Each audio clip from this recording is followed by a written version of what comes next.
Hi everyone, welcome back to another episode of Tech Basics.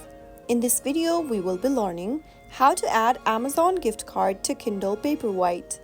To add an Amazon gift card to your Kindle Paperwhite, you will need to do it through the Amazon website or app.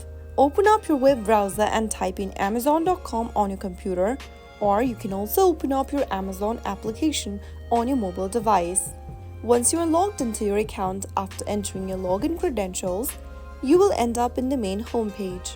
Go ahead and tap on the human icon at the bottom of the screen or at the top right, and then scroll all the way down and click on the Redeem Gift Card option. You can also go ahead and find the gift card section, which is usually located on the Your Account drop-down menu.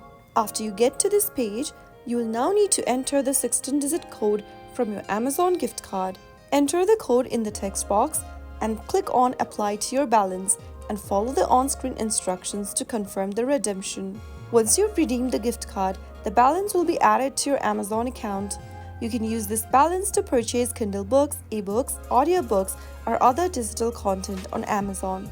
That is how you easily add Amazon gift card to Kindle Paperwhite. I hope the tutorial was helpful to you. If it was, go ahead and give us a thumbs up. Don't forget to subscribe to our channel by hitting the subscribe button. Press the bell icon so that you'll never miss another upcoming upload from us. I will be back again in the next video. Thank you.